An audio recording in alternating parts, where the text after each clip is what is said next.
didn't tell my mom. My mom found out about me self-harming, and then she and then she and then she got mad and stuff, and then she started crying.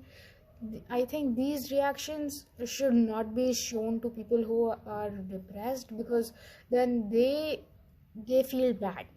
I think they feel bad, and they feel guilty for making them feel bad when when the other person who is not depressed. Depression is like you stay sad or neutral or angry or irritated or empty for a very very long times, almost forever. And but the other person who is not depressed, they're gonna be okay for after a while. So yeah, he yeah this person he gives some tips on on I cannot get my thoughts together. Doesn't I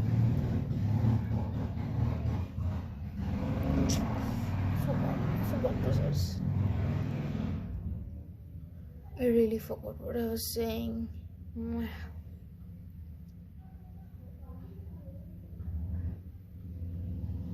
Yeah, this boy gave tips to stop like self-harming, that whenever you get an urge, just rub ice over that area, so you'll feel the same sensation, but it will not leave any marks or scars or something. And then there's this folder called Never Suicide. So it's from a mom whose daughter committed suicide. And it says like, yeah, it says like she's still hurting today, but she's going on with. And then says like, then says tips for what to do after a really long cry. This is all bullshit. And then there's depression books here. And then I went to therapy. I got a prescription. He gave me antidepressants called Bliss and shit. Like, who names her medicine Bliss, lol? Oh god, I'm saying lol. And then yeah, 2021 was a year where I made some friends and I lost some friends. I didn't exactly lose them. I said goodbye to my Australia friend, like Mantis, Jake, whatever you want to call him. I said goodbye to him. Like we don't talk as much anymore. Like, I would go on occasions to greet him and shit, like happy birthday or Merry Christmas or a Happy New Year. Like, I'm gonna do it today, but we don't talk. I honestly feel like I didn't want to talk to him either, because he got really boring. I was really boring. I was not in a mental condition to keep talking about shit. And when I was talking about shit, it was like I'm moping over myself. So it got really awkward, because I'm not a good listener. I was really not interested in him. So here's this I think like I'm very grateful that he was there to support me, and he was there to comfort me, and he was there to listen to me.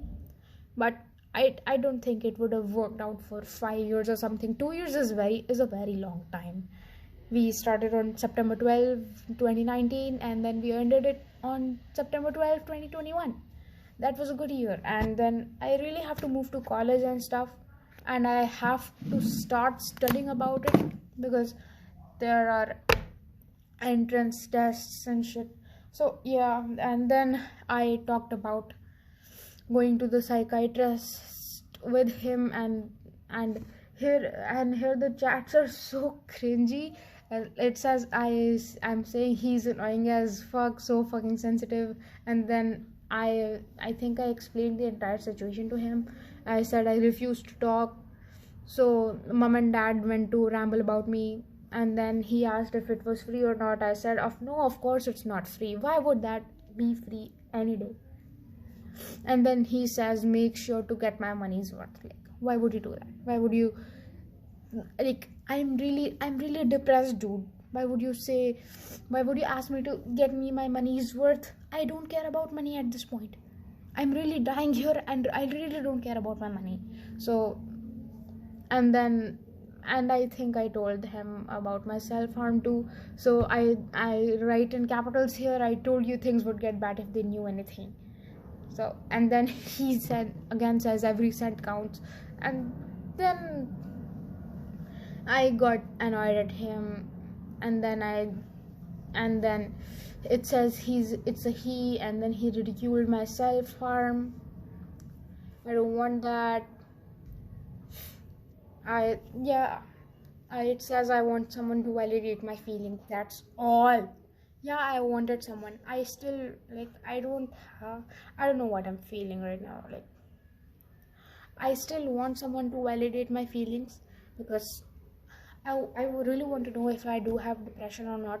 I really want to know. I think I want to put a label on a thing, and putting a labeling on a thing makes it easier to manage. So yeah, whatever. And then I said I hate mom. And then I said that the therapy thing was gonna make me worse. Oh, I think medicines do make you worse at first, and then, like, for the first months they make you worse, and then it starts to get better, and I really didn't have time for that. I won't always. And then I said and then he started to joke about it, like he wanted me to ask him, the therapist, the psychiatrist, questions like, does he wet his bed? Like, what? No, I don't want to talk. I really didn't want to talk about it. And then he asked me to tell me his story. Then he asked me to tell him my story, my Mr. 23 story, and I got outraged at that. By No, not out, like, yeah, I said no fucking way, because I really didn't, because I'm afraid that if I ever tell anyone about this shit, Mr. 23 shit, how would they respond? Would they respond like, I consented anyway, even if I was a kid? Like, now I know it's not my fault. It was not my fault. It was always his fault. But I know it within myself. I wouldn't know it, like, they would invalidate me. Like, it was a small thing and shit. Like, mom invalidated me already. So I really don't feel comfortable talking about it. And I really don't want anyone to bother about, not bother about me, but I really don't want anyone to be concerned about me, because that's a really sad thing. I'm gonna re-record.